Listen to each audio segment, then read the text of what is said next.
last year we started off this thing, and I must admit, it totally was a magical afternoon. Storytelling is an experience where we're sort of recreating and absorbing stuff from our past to create a sensation and a memory. It's sort of like the smell of your grandmother's kitchen. And the storytellers I found last year just really helped get that fragrance going again, and hoping we can continue it on. I've said my piece. Andy's going to come up and introduce the first performance for the afternoon.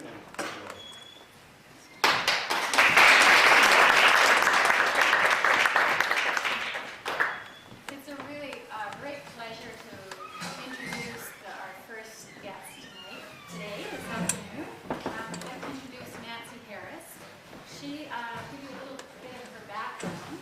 She's the artistic director of the Heritage Theatre Series, and has written and produced numerous historically based plays and vignettes since returning home to the Kootenays in 1996.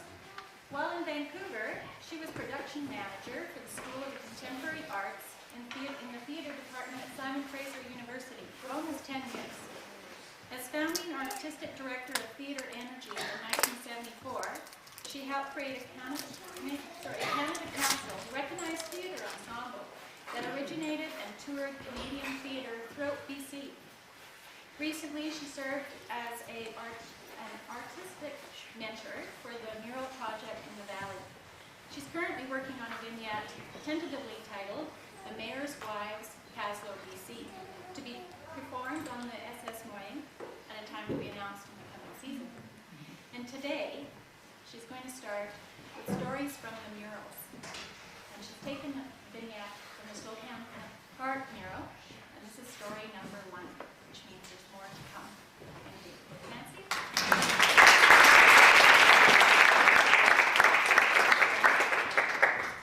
Thank you, Annie. All right, you may recognize this. This is the brochure for the murals. This is Stories in the Murals, Slocan Park, Chapter 1. There is a story in the mural at Slocan Park. It's a little bit hidden. It's in the upper left-hand corner. And if you look carefully, you'll see a large log structure tucked into the trees with not much else around it except nature. Now, you'll see that it's on the other side of the river, and that it looks like you could cross over if you took the old suspension bridge that used to be just down the road past the co-op. We lost that bridge, what, 7, 8 years ago, something like that? Well, I remember a hot, bright summer day in 1969 when I first set foot on that bridge. Now, I need to tell you, I need to paint a picture of the valley as it was in 1969. There were far, far fewer houses. For every 12 houses that you see now, there was only 1. And of the few houses that there were, they were mostly weathered cedar cabins with maybe chicken yards and hay fields and some hay pastures around. It seemed to me that there were more cows in the Slocan Valley then than there were people.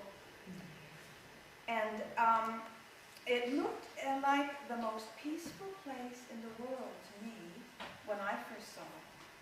So very different from the war-crazy America that I had fled. It felt like I was stepping back in time to a better, safer place. Now, back to the story. In the mural, on the bridge in '69. The river ran fast and loud below me as I stood at its edge. The idea of walking on this little string of boards suspended above the river made my heart jump into my throat. "Come on," Michael said, as he jumped onto the bridge as it swung across the river. "Fine, it's fine," Joan said, we used to cross it all the time when we lived on the back road. She was carrying a bag of heavenly smelling, fresh baked, hand ground, whole wheat flour. that we were taking, it was the bread, it wasn't the flour, we made it into the bread, that we were taking to Mary's house. Just hold on to the cables at the side, she said. Oh my God. Will it hold all of us at the same time? I called, stalling for time, before I had to step over the bridge onto this little tiny slippery boards into the air. It must have been 12 or 10 feet high above the whirling, scary water. Cripes. I spend an awful lot of time with my heart in my mouth these days. Starting a new life isn't really a very calming experience, but anything had to be better than living in America and letting the draft take my husband to a war that we didn't believe in, or watching the horror of the war of Vietnam on the newspapers every morning and in the television every night. It's all right, love. I'll be right behind you. That's the deep and reassuring voice of Eric, the twinkly-eyed Santa Claus, who completes our outing group for the day. We are the new family, one of the early communes in the valley, and we are taking a break from building. It seems that we're always building. We're the work commune. Sunday is our visiting day, our only visiting day. We go out where people come in to visit us on that day. Otherwise, they have to come and work along beside us in order to visit. Providing shelter and producing and preserving food for 17 people from our gardens and cows and chickens is a full-time job. A sign at the entrance to our big A-frame style main house reads, "We do not allow drugs on our property. Please respect our hospitality. Om Shanti." Being immigrants, we want no trouble with the law, for fear that we could be made to be deported and go back to the insane country that we have just fled. The D Squad comes to visit us to make sure that we are serious about that sign. They don't bring their guns onto the property because Eric has asked them not to, but they wear their shoulder holsters. And the silent message of power is very clear. The D in D Squad stands for Doukhobor. That is a word that I have never heard before. But today, once I get across this scary, kind of thrilling bridge, we'll be at Mary's house, and I am about to meet my first Doukhobor. Joan says that they're pacifists, and that they're fabulous organic gardeners, and that this new family that I have joined used to rent a cabin near Mary's place when we were first building our communal buildings up in Paradise Valley. Finally, I'm on solid ground again. Walking through the dust in Slocan Park, the back road, past a large log structure. Joan says it's Riverside Hall, an old Doukhobor meeting place. Oh, I really like this building. It's built right on the earth. No concrete, no steps, just a sturdy board as a threshold. It's kind of like a large, cozy cabin nestled right into the earth. Walking in the dust, feeling the sun from a long winter, hearing the birds, we come across a good-sized fir tree, almost in the roadbed. I wonder why Highways has left it. It looks like it's been here since this road was just a trail. There's a rooster crowing.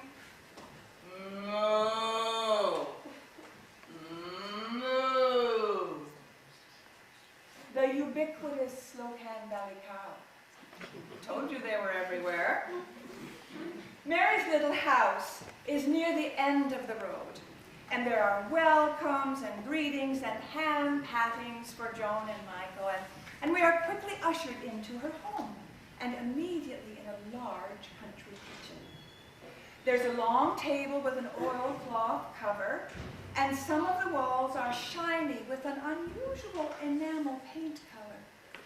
Very sparse and simple. Everything I see in this room is useful. There's a big cream separator and a butter churn, and a big stainless steel cooker of some kind that I don't recognize. Probably it's for preserving food in some way. She waves us to the table, and as friendly exchanges go around, she's quite short and stocky, with a babushka on her head. That's what my mother called a headscarf. She is pouring hot water from a very large, slightly dented, shiny kettle into a brown teapot as we sit at the table.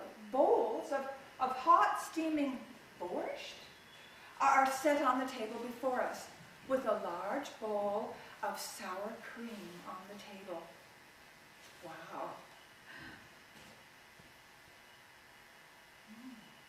Wow. This is not like any borscht that I have ever had.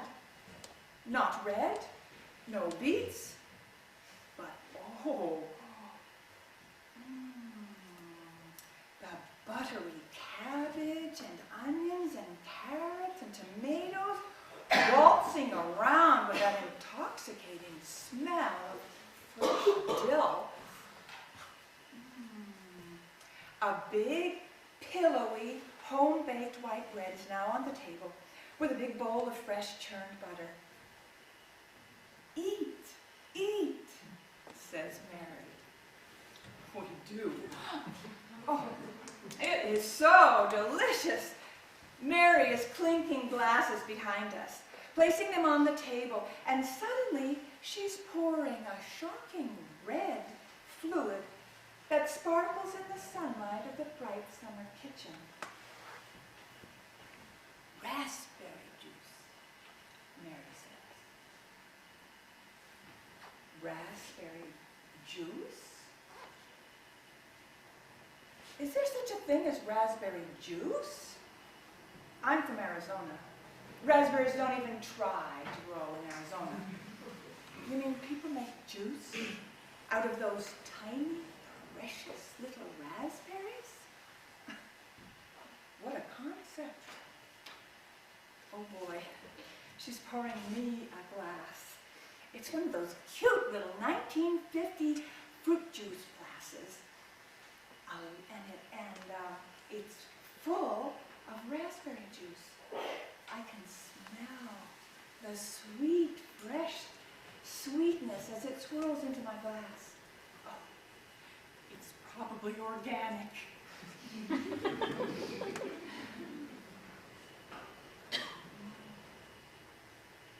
Salivating, I pick up the glass and taste it.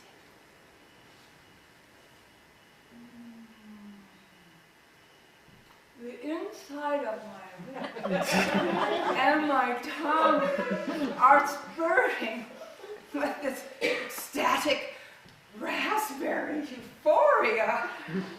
Wow, I'm stunned. Raspberry rapture. The crimson drink of earthly angels delicately coats my mouth.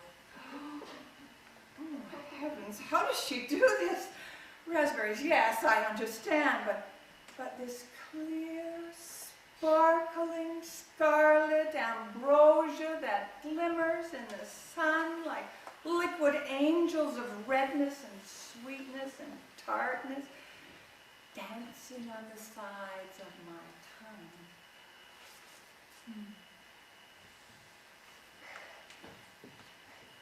What a magic little person, this Mary the Duke of Orr.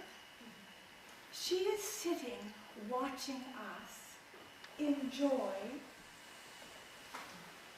She is sitting watching us and enjoying, our enjoying, greatly. Her eyes shine as we consume her delicious food. She hasn't spoken very much, but the pleasure that she takes in offering us this beautiful food is all